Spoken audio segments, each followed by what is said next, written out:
देखिए, लव जिहाद जो है हकीकत के अंदर, जैसे अभी इस मीटिंग में भी मसला आया था, यकीनन किसी चीज़ को दूसरी तरफ नज़र की तरफ मोड़ देना वो चीज़ गलत है।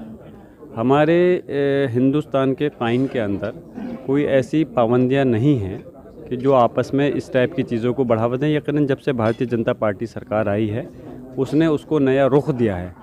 अगर कोई मुस्लिम समाज का व्यक्ति हिंदू समाज की व्यक्ति से महिला से और लड़की से शादी करता है तो उसको लव जिहाद एक बना दिया उन्होंने, जबकि ऐसा नहीं है कि मुसलमान कोई टारगेट कर कर के इस काम को कर रहे हों। लेकिन फिर भी मैं यही कहूँगा कि चाहे किसी भी कम्युनिटी का मसला हो, हम इस चीज़ के फेवर में नहीं हैं कि कोई भी शादी इस टाइप की हो जो कि माँ बाप के को रुसवा कर कर के हो, चाहे वो मुस्लिम समाज हो या हिंदू समाज का हो। वक्फ बोर्ड के ऊपर क्या कहेंगे? वक्फ बोर्ड के अंदर अमेंडमेंट बिल आया था उसको भारतीय जनता पार्टी ने जो मुसलमानों के ख़िलाफ़ सोची समझी साजिश है, जल्दबाजी के अंदर ये बिल लाए थे और उन्हें यकीनन जो विरोध प्रदर्शन हुआ उनको मुँह की खानी पड़ी। जिस प्रकार उन्होंने जो हमारे मुसलमानों की मजहबी आज़ादी है उसके ऊपर जो प्रहार करने की कोशिश की है, और वो हर तरह से कभी यूसीसी, कभी सीए, कभी एनआरसी के माध्यम से करने लगते हैं, कभी मदरसे का मसला हो, कभी मुस्लिम पर्सनल लॉ बोर्ड का हो, तो यकीनन ये बीजेपी को ये चीज़ शोभा नहीं देता। और इस वक्त हमारे बीजेपी सरकार को कोई अधिकार नहीं है कि हमारे मज़हब के अंदर वो ये बताए कि हमारे लिए क्या बेहतर है और हमारी संस्थाओं को कौन चलाएगा। हम हिंदुस्तान के संविधान पर, कानून पर पूरा भरोसा रखते हैं, और लेकिन हम ये कभी बर्दाश्त नहीं करेंगे कि हमारे मज़हब के अंदर दखल अंदाजी सरकार करने लगे। और ये बीजेपी की सरकार आज मुसलमानों के साथ कर रही है। आने वाला जो वक्त होगा यकीनन धीरे धीरे कर करके ये दूसरी जो माइनॉरिटीज़ पॉपुलेशन है मुल्क के अंदर हैं, चाहे वो सिख हों, क्रिश्चियन हो, जैन हो, बौद्ध हों, कोई भी है, उनके ऊपर भी हमला करेंगे। तो आज इस सूरत हाल में अगर हम खड़े नहीं हुए, हम सिर्फ अपने हक़ पे लड़ाई नहीं लड़ रहे, हम आने वाले वक्त में उन लोगों के लिए भी लड़ाई के लिए पहले से हम तैयार हो रहे हैं कि उनके हक़ पे भी डाका नहीं डल सके। इसलिए इस बिल की हमने पुरजोर तरीके से, समाजवादी पार्टी ने, इंडिया गठबंधन ने मजबूती से इसकी मजम्मत की, मुखालफत की, और बीजेपी को उनको ये चीज़ फिर महसूस हुई और उन्होंने जेपी जॉइंट पार्लियामेंट्री कमेटी को भेजना पड़ा बिल। अब जब वहाँ पे विचार विमर्श चलेगा, सारी पार्टी से बात होगी, तो मैं ऐसी उम्मीद करता हूँ कि बीजेपी को अपनी गलती महसूस होगी और इस बिल को उसको वापस लेना पड़ेगा। नहीं, मुझे नहीं मालूम क्या प्रोटेस्ट हुआ, लेकिन मैंने सुना है कि उनके जो एमपीज़ थे कल वो पार्लियामेंट से में हाजिर नहीं थे। मैं समझता हूँ एक सीरियस मैटर था। जिन लोगों ने उनको सपोर्ट किया है, ये मैसेज नहीं जाना चाहिए कि अपने सपोर्टर के खिलाफ कोई बिल आ रहा है और उस बिल पर नहीं मौजूद रहना, मतलब ये एक अफसोस की बात है। उनको वहाँ रहना चाहिए था। अगर उनका कहना है कि वहाँ पर जो है उद्धव जी दिल्ली आए थे, उनको रुक जाना थोड़ा देर के लिए, बाद में चले जाते, लेकिन मैसेज गलत जाता है इससे। सर क्या कहेंगे जी कि लगातार पार्लियामेंट के चुनाव की बात करें तो मुसलमानों ने इंडिया अलायंस को वोट दिया और 2 महीने के बाद जो है फिर राजनीति जो है वो फिर गर्म हो गई। तो मुसलमान इस वक्त इंडिया अलायंस के साथ क्या, मतलब कहाँ जाए? देखिए, ऐसा है ना कि हमारा मेन था यह कि हमें बीजेपी को हराना है। बीजेपी के लोग मुसलमानों को पसंद नहीं करते, मुसलमानों को तकलीफ़ देते हैं, उन्हें एक 2 नंबर का शहरी बनाना चाहते हैं, उनकी स्कॉलरशिप ख़त्म कर रहे हैं, उनके बारे में उनको गाय बैल के नाम पे उनको मारा जा रहा है, उसका लव जिहाद के नाम पर मर्डर किया जा रहा है। इन चीज़ों को देखते हुए मुसलमान ही नहीं बल्कि तमाम सेकुलर लोग इकट्ठा हुए थे और उनके खिलाफ वोटिंग किया था। तो जो भी उनके खिलाफ जो भी था उनको वोटिंग किया, और सबको इस बात का अच्छी तरह से मजबूती से मालूम है कि अब की बार माइनॉरिटी के वोट की वजह से मुंबई और महाराष्ट्र में ये लोग चुन कर आए हैं। इस बार जिस तरह लव जिहाद की बात करते हैं, अब तो यूपी में कानून बन गया, वहीं दूसरी तरफ मस्जिद पर जिस तरह हमला हुआ, लोगों को पीटा गया, आप भी सरकार से भी बात करते हैं कि मुख्यमंत्री से यहाँ बात करेंगे, क्या कुछ कोई सुनने? तो मुख्यमंत्री जी उस 13 तारीख को वहाँ गए थे, अपना कोल्हापुर गए थे, और वहीं का मैटर है ये। उसके बाद 13 तारीख की रात में लोग आए और 14 को वहाँ उधमबाजी हुई है पुलिस के सामने। पुलिस का डीसीपी मौजूद है मस्जिद के अंदर, मस्जिद तोड़ी जा रही है। तो हमारे जो रखवाले हैं वही डाकू बन जाएं, वही टेररिस्ट बन जाएं, तो हम क्या कर सकते हैं?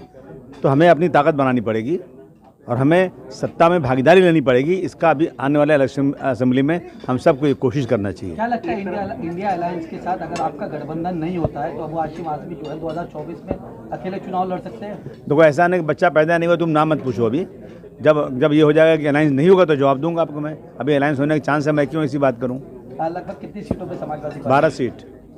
अच्छा, जिस तरह कानून बन रहे हैं नए, अगर कोई भी मुस्लिम लीडर है या जो भी कोई अगर कुछ बोलता है उस पर कई तरह के केस बनाकर के उसे बंद कर दिया जाता है, ऐसे में किस तरह आगे लड़ेंगे आप? ये जो संविधान की धज्जियाँ उड़ाई जा रही हैं, इसी लिए संविधान बचाने के लिए सब लड़ाई चल रही है। ये मैं देख रहा हूँ यहाँ पर डेमोक्रेसी ख़त्म हो चुकी है, इसीलिए लोग जो है इस सरकार के खिलाफ खड़े हो रहे हैं और इस सरकार को हटाने के लिए सब लोग इकट्ठा हो रहे हैं। मुझे लगता है जल्द इनका अंत होगा। सर, सलमान अजमी जी हेट स्पीच की बात करें, 6 महीने से जेल के अंदर है और अगर यही चीज़ दूसरों के ऊपर ऐसा काम।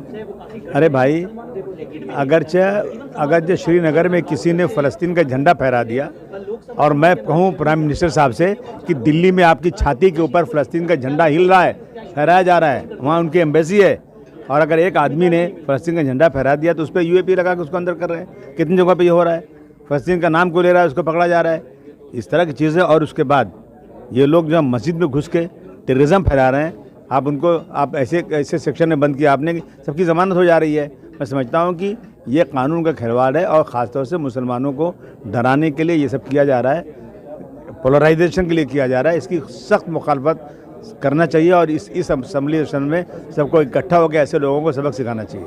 बात है और आज हमने यही चीज़ डिस्कस की हज़रत सज्जाद नुमानी साहब, हज़रत तौकीर रज़ा खान साहब के मौजूदगी में कि हर साल, हर 5 साल में जो नुमाइंदगी है वो कम होते जा रही है। पार्लियामेंट में इस बार 2024 में सबसे कम नुमाइंदगी है मुसलमानों की, और महाराष्ट्र में भी यही बात है। पहली बार मुझे लगता है स्थापना होने के बाद एमएलसी में आज एक भी मुसलमान एमएलसी नहीं है, तो ये दुख की बात है और इस पर ज़रूर गौर करना चाहिए।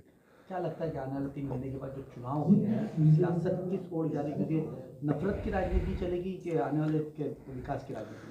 देखिए, हर एक व्यक्ति, वो कोई भी वर्ग का हो या कोई भी धर्म का हो, वो यही चाहता है कि विकास हो। और मुझे लगता है कि जो आम आदमी है, जो आवाम है, वो अभी समझदार हो चुकी है, किसी के बहकावे पे नहीं आती है। क्योंकि जैसे मैंने अंदर भी कहा कि हर दिन रातों रात कोई पार्टी सेकुलर बन जाती है तो कोई पार्टी नॉन सेकुलर बन जाती है। तो आवाम समझदार है, कौन उनके हमेशा साथ दिया है, मुझे लगता है वो उनको ही वोट देगी। अभी पार्लियामेंट में तो बहस हुई नहीं है। हाँ, मुल्क के अंदर ज़रूर ये चर्चा का विषय बना हुआ है। पार्लियामेंट में तो एक बेहतर बात ये हुई है कि इस बिल को, जिसके बहुत सारे प्रावधानों से हम लोगों को एतराज़ था, उन पर गौर करने के लिए एक जॉइंट सिलेक्ट कमेटी बना दी गई है। और अब उम्मीद है कि जॉइंट सिलेक्ट कमेटी इस बिल को या तो खारिज करेगी या उसको चुस्त दुरुस्त करने का काम करेगी। क्या लगता है सर, 2024 के चुनाव के बाद हमने ये देखा है कि जो इंडिया अलायंस है वो काफ़ी ज़्यादा एग्रेसिव नज़र आ रहा है। अगर यूपी की बात करें तो यूपी की सियासत के अंदर लगातार ये देख रहे हैं, लॉ एंड ऑर्डर और बुलडोजर की राजनीति काफ़ी ज़्यादा है। देखिए, 24 के इलेक्शन के बाद भारतीय जनता पार्टी बुरे तरीके से बौखलाई हुई है और जितना उनका दावा था उस दावे के अनुरूप उनको सीटें नहीं मिली हैं।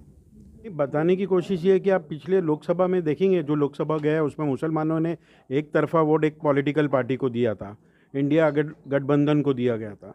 वो देने के बाद एमएलसी की जब मुसलमान को नुमाइंदगी देने की बात आती है, कोई भी पॉलिटिकल पार्टी मुसलमान को नुमाइंदगी नहीं देती है। ये पहली बार हुआ है महाराष्ट्र में कि मुसलमान एक भी एमएलसी नहीं है। ये पहली बार हुआ है ये चीज़ों को लेकर। जब मुसलमान को नुमाइंदगी नहीं देंगे तो लीडरशिप नहीं बनेगी। तो जब ही हमने फैसला किया था कि हम लीडरशिप क्रिएट करेंगे, हमारी नुमाइंदगी क्रिएट करेंगे, हमारे लोग लोकसभा जाने चाहिए, हमारे लोग पार्लियामेंट में जाना चाहिए, हमारे लोग कहीं ना कहीं विधानसभा में जाना चाहिए, नगर पालिका में जाना चाहिए। जब हमारे लोग होंगे तो समाज की बात करेंगे, जब लोग नहीं होंगे तो समाज की बात कैसा करेंगे? तो क्या तीसरा मोर्चा बनाने की कवायद बन सकती है? क्योंकि यहाँ पर अगर बात करें मुस्लिम पार्टी की तो एमआईएम है और तमाम जो ऐसे घटक दल है मुस्लिम पार्टी के, तो तीसरा मोर्चा बनेगा? नहीं, देखिए, अगर हालात बनते तो तीसरा मोर्चा बनाने में कोई ये नहीं है कि बनाना ही चाहिए तीसरा मोर्चा, अगर हालात ये बनते तो। लेकिन मैं ये कहूँगा कि जो पॉलिटिकल पार्टी है जो अपने मैनिफेस्टो में मुसलमान की बात करती है, मुसलमान की आरक्षण की बात करती है, रिजर्वेशन की बात करती है। मुसलमान को तो मैं तो बोलता हूँ अभी पॉलिटिकल रिजर्वेशन देने की बात है, मुसलमान को पॉलिटिकल रिजर्वेशन दे। जो पार्टी मुसलमान की हक की बात अपनी मैनिफेस्टो में डालती है उनको वोट देना देगा मुसलमान।